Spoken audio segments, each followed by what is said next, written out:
చాలా రోమపత్రిక 5వ అధ్యాయము 8వ వచనంలో మనం ఇంకా పాపులమై ఉండగానే క్రీస్తు మన కొరకు చనిపోయాను. ఇది గుడ్ ఫ్రైడే అనేది యేసు ప్రభు మన కొరకు మరణించిన ఆ రోజు.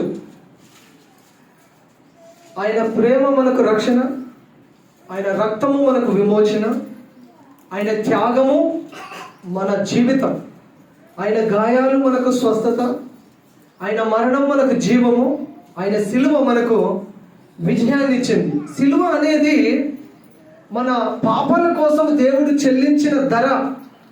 భూమిని ఆకాశాన్ని అంటుకోగలిగిన నిచ్చెన ఒకటే ఆ సిలువ. ఆ సిలువలో యేసయ్య పెట్టిన ఆ ప్రాణం. సిలువ కేవలము యేసయ్య మరణ వేదన మాత్రమే కాదు, అది మన పాత జీవితానికి ముగింపు, మన పాప జీవితానికి ముగింపు. సిలువ ద్వారా మనము క్రీస్తుతో నూతన జీవితాన్ని పొందుతాము. సిలువను అర్థం చేసుకున్న వారు జీవితాన్ని కూడా అర్థం చేసుకుంటారు. సిలువే మన విశ్వాసానికి పునాది. సిలువలో యేసయ్య ప్రాణం పెట్టకపోతే మనకు రక్షణ వచ్చేది కాదు, మన పాపం పోయేది కాదు, మన జీవితము ఈ విధంగా ఉండేది కాదు, పరలోకం వచ్చేది కాదు.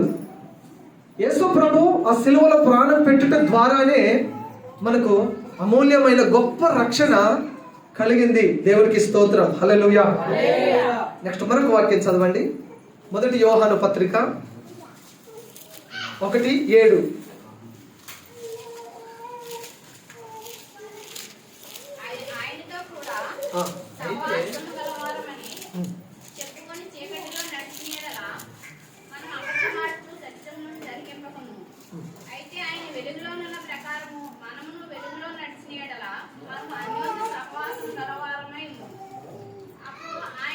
అప్పుడు ఆయన కుమారుడైన యేసు రక్తము ప్రతి పాపం నుండి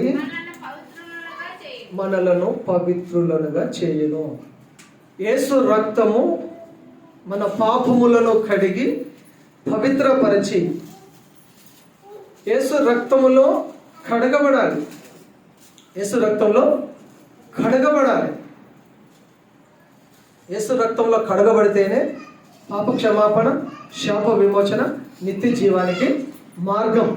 కాబట్టి యేసు పాదాలు కడగడానికి ఒక స్త్రీ వచ్చింది. ఒక స్త్రీ యేసయ్య పాదాలను కన్నీటితో కడిగింది. తల మీద అత్తరు పోసి కన్నీళ్లతో కాళ్ళు కడిగి తల వెంట్రుకలతో ఆయన పాదాలను తుడిచింది.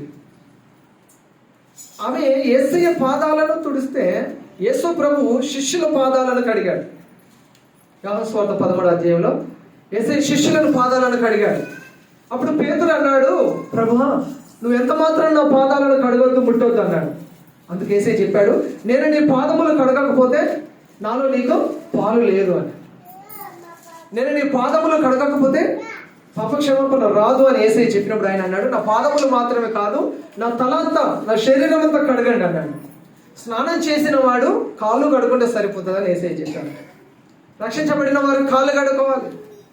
ప్రత్యక్ష గుడారంలోనికి నువ్వు వెళ్తున్నప్పుడు అక్కడ గంగాలం ఉంటుంది. మొదట వెళ్ళినప్పుడు మనం ఆ గంగాలం దగ్గరికి వెళ్ళి నీళ్లు తీసుకొని కాళ్ళు కడుకో. నువ్వు దేవుని సన్నిధికి వస్తున్నప్పుడు నేను శుభ్రం చేసుకొని రావాలి. దేవుని సన్నిధికి వస్తున్నప్పుడు నీ పాదములను కడుకొని రావాలి. అంటే నీ జీవితాన్ని శుద్ధి చేసుకొని రావాలి. ప్రత్యక్ష గుడారం ఆవరణలో అక్కడ కాలు కడుకోవడానికి అక్కడ గంగాలం ఉండేది. బైబిల్లో 12 మంది ఇశ్రాయేలీయులలో ఆషేరు గురించి చెప్పబడింది. ఆషేరు పాదములు తైలంలో ముంచబడినమాట. తైలంతో కడుకున్న పాదాలు.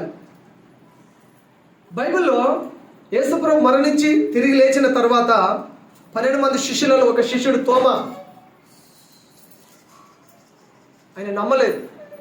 యేసుప్రభు తిరిగి లేచాడంటే నమ్మలేదు. యేసుప్రభు చెప్పాడు, నా పాదాలలో ఉన్న గాయాలను, నా చేతులలో ఉన్న గాయాలను, ఈ ప్రక్కలో బల్లెపోటు, ఈ తలకున్న ముళ్ళ కిరీటము ద్వారా అయిన గాయాలను చూసి ఆ గాయాలలో వేలు పెట్టి అవిశ్వాసివి కాక, అల్ప విశ్వాసివి కాక విశ్వాసిగా ఉండు అని ఆయన అల్ప విశ్వాసాన్ని బాగు చేసి ఆయన జీవితాన్ని కడిగాడు యేసయ్య. యేసు ప్రభువు మనల్ని కడిగాడు. యేసు రక్తం మనల్ని కడుగుతుంది. మనం కడగబడాలి. యేసయ్య శిష్యుల పాదాలను ఆయన కడిగాడు. ఎందుకు కడిగాడు అంటే మాదిరి చూపించడానికి. ఎందుకు కడిగాడంటే మనము కూడా అలా చెయ్యాలి అని, మనం కూడా పరిచర్య చెయ్యాలని. ఎందుకు యేసయ్య పాదాలు కడిగాడు అంటే తగ్గింపు జీవితాన్ని చూపించడానికి, మనం కూడా అలా తగ్గించుకోవాలని.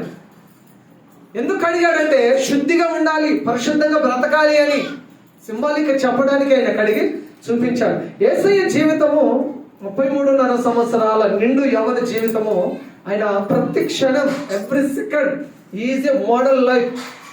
ఆయన జీవితాన్ని ప్రతి నిమిషం అయినా, ప్రతి సెకండ్ అయినా మాదిరిగా జీవించి చూపించాడు. ఎక్కడ కూడా ఆయన మాట తప్పలేదు. ఎక్కడ కూడా ఆయనకు బ్యాడ్ నేమ్ లేదు. ఏ ఒక్కరు కూడా ఆయన గురించి చెడుగా చెప్పింది లేదు. అంతా నిఖచ్చితంగా పరిశుద్ధతను కాపాడుకుంటూ తన జీవితాన్ని జీవించాడు. 33.5 సంవత్సరాల జీవితాన్ని సమాజంలో ఆయన బ్రతికి 3.5 సంవత్సరాలు పరిచర్యను జరిగించి కేవలం 3.5 సంవత్సరాలలో ప్రపంచాన్ని మార్చేశాడు. కేవలం 3.5 సంవత్సరాలు ప్రపంచాన్ని మార్చేశాడు. ప్రపంచమంతా యేసు వైపు తిరిగింది. యూదులు అన్నారు, పరిసయ్యులు అన్నారు, లోకం ఆయన వెంట వెళుతున్నది అని. యేసయ్య ఒక మీటింగ్ పెడితే ఏ రాజకీయవేత్త మీటింగ్ కూడా అక్కడ సక్సెస్ కాదు. యేసయ్య మీటింగ్ కు జన సమూహము, లక్షల ప్రజలు అటెండ్ అయ్యేవారు. ప్రపంచం యేసయ్య వెంట వెళ్తుంది. యేసయ్య వచ్చింది ప్రపంచాన్ని మార్చడానికి, ప్రజలను మార్చడానికి, పాపులను రక్షించడానికి, పాపములు తీసివేయడానికి, రోగులను స్వస్థపరచడానికి, ప్రతి రోగమును బాగు చేసి, ప్రతి మనిషికి జ్ఞానాన్ని బోధించి, ప్రతి వారు యేసయ్య దేవుడు తెలుసుకొని పరలోక రాజ్యం, నిత్య జీవం చేరుకోవాలి అనే సందేశాలను ఇచ్చి ప్రపంచాన్ని ఆయన వైపు తిప్పుకున్నాడు. ఏ ఒక్కరు కూడా ప్రపంచాన్ని తమ వైపు తిప్పుకునే వారు లేరు. పెద్ద పెద్ద మతాలుగా చెప్పబడుతున్న వారు కూడా ఎవరు కూడా లోకాన్ని తమ వైపు తిప్పుకోలేరు. ప్రపంచంలో వీధికొక భక్తి, దేవుడు, దేశానికి, రాష్ట్రానికి ఒక్కొక్క దాన్ని కొలుస్తారు. కానీ ప్రపంచమంతా కొలిసేది యేసు ప్రభువును మాత్రమే. హల్లెలూయా. ప్రపంచంలో క్రైస్తవం మొత్తం ఫస్ట్ ప్లేస్ లో, ఇండియాలోనే థర్డ్ ప్లేస్ లో. ప్రపంచం మొత్తం మీద క్రిస్టియానిటీ ఎక్కువ అంటారు. ఏ సర్వే చేసినా క్రైస్తవుల జనాభా ఎక్కువ ప్రపంచం మొత్తం మీద. ఇంచుమించు 260 పైన దేశాలలో క్రైస్తవ్యాన్ని ఎక్కువ ఫాలో అయ్యేవారు ఉన్నారు.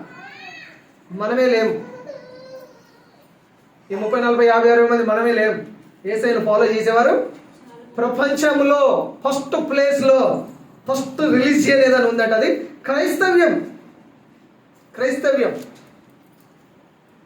ఆయన ప్రపంచాన్ని మార్చడానికి వచ్చాడు. ప్రపంచాన్ని నిర్మించింది ఆయన, ప్రపంచాన్ని మార్చడానికి వచ్చింది ఆయన. ఈ ప్రపంచం కొరకు, ఈ మనుషుల కొరకు ప్రాణం పెట్టింది ఆయన. ఆయన తప్ప పాపములు క్షమించే అధికారం ఎవరికి లేదు. ఆయన తప్ప మనుషుల పాపముల కొరకు ఈ భూమి మీద ఆ విధంగా యజ్ఞ పశువుగా బలి అయిన వారు ఎవరు లేరు. యేసే రక్షకుడు, యేసయ్యే ముక్తి ప్రదాత. యేసు రక్తమే ప్రతి పాపమును కడిగి పవిత్రపరుస్తుంది. కాబట్టి యేసయ్య దగ్గరికి వస్తేనే రక్షణ, యేసయ్య దగ్గరికి వస్తేనే పాప విమోచన, పాప క్షమాపణ, శాప విమోచన, నిత్య జీవ ప్రాప్తి యేసయ్యలోనే ఉన్నది. యేసయ్య చెప్పాడు, నేను మార్గం అన్నాడు. ఆయన మార్గంలోనికి రావాలి. ఈ గుడ్ ఫ్రైడే సందేశం ఏంటి అంటే యేసయ్య మార్గంలోనికి రావాలి. ఆయన మార్గంలోకి వస్తేనే రక్షణ, ఆయన రక్తం కిందకి వస్తేనే రక్షణ, ఆయన సిల్వ నీడలోనికి వస్తేనే రక్షణ. ఇక్కడ కాకుండా ఈ లోకంలో ఎక్కడికి నువ్వు రక్షణకు వెళ్ళలేదు. రక్షణ పొందడానికి ఎక్కడికి వెళ్ళినా నీకు దొరకదు. యేసయ్య దగ్గర మాత్రమే ఆ రక్షణ మనకు దొరుకుతుంది. దేవునికి స్తోత్రం. హల్లెలూయా. కడగబడాలి, యేసు రక్తంలో కడగబడాలి. 51వ కీర్తనలో దావీదు అంటాడు, 51వ కీర్తనలో దావీదు చెప్తాడు, నా దోషం పోవునట్లు నన్ను కడుగుము, నా పాపం పోవునట్లు నన్ను కడుగుము. 51:1-2 నా దోషం పోవునట్లు నన్ను బాగుగా కడుగుము, నా పాపము పోవునట్లు నన్ను పవిత్రపరచుము. 27వ వచనం లేదా 23, 7వ వచనం అండి. సారీ 7. నేను పవిత్రుడనగునట్లు హిస్సోపుతో నా పాపం పరిహరించుము, హిమము కంటేను నేను తెల్లగా నుండినట్లు నీవు నన్ను కడుగుము.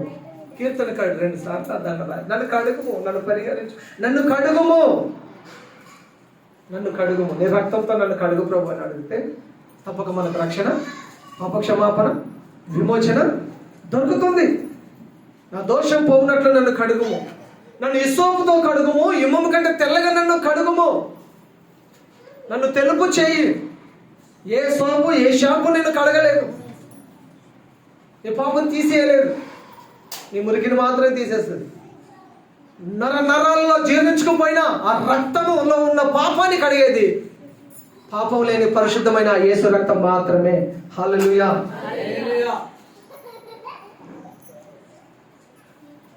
ఆయన మనల్ని కడగడానికి, ఆయన రక్తంతో మన జీవితాన్ని కడగడానికి వేసే ఈ లోకానికి వచ్చాడు. పాపములను తుడిచివేసాడు. ఆయనకి పాపములను ఆయన రక్తము కలిగిన చేతితో తుడిచివేయడానికి వచ్చాడు. ఆ స్త్రీ వచ్చి యేసయ్యను తల వెంట్రుకలతో ఆ పాదములను తుడుస్తూ ఉన్నారు. తల వెంట్రుకలతో పాదాలు తుడిచిన స్త్రీ. అపొస్తలుల కార్యం 3వ అధ్యాయం 20వ వచనంలో పాపములను తుడిచివేయడానికి యేసయ్య వచ్చాడు. కొలస్సీ పత్రిక 2వ అధ్యాయం 14వ వచనంలో మనకు విరోధంగా రాయబడిన మన పాపాల చీటిని ఆయన చేతి రాత ఆ రక్తము కలిగిన చేతితో ఆయన తుడిచి వేశాడు, ఎరేంజ్ చేశాడు. ప్రకటన గ్రంథం 7వ అధ్యాయం 17వ వచనంలో, 21వ అధ్యాయం 4వ వచనంలో ఆయన నీ ప్రతి కన్నీటిని, ఆయన నీ ప్రతి బాష్ప బిందును తుడిచి వేయడానికే కల్వరి శిలువలో ప్రాణం పెట్టింది. కల్వరి శిలువలో ఆయన ప్రాణం పెట్టింది నీ కన్నీటిని తుడవడానికి, నీ కన్నీటి బాష్ప బిందువులను ఆయన తుడిచి వేయడానికి, నీ దుఃఖ దినములను సమాప్తం చేయడానికి, సాతాను ప్రభుత్వం నుంచి, అంధకార ధర్మశాస్త్ర ప్రభుత్వం నుంచి నేను విడిపించి నేను స్వేచ్ఛగా విహరింప చేయడానికి, తండ్రితో తెగిపోయిన బంధాన్ని రీకనెక్ట్ చేయడానికి ఆయన సిలువకు వెళ్ళాడు, సిలువలో ప్రాణం పెట్టాడు. ఆయన సిలువలో కాల్చిన రక్తంతో ఆయన మనల్ని కడిగి పవిత్రపరిచాడు. మనము పరిశుద్ధపరచబడిన వారముగా, నీతిమంతులుగా చేయబడిన వారముగా ఆ నీతిని కాపాడుకుందాం, పరిశుద్ధతను కాపాడుకుందాం, కడగబడిన వారమై ఉందాము, ప్రభువును మహిమపరుద్దాము. దేవుడి వాక్యాన్ని మన వినికిడిలో దీవించును గాక. ఆమె ప్రార్థన చేసుకుందాం. ప్రార్థన చేసుకుందాం.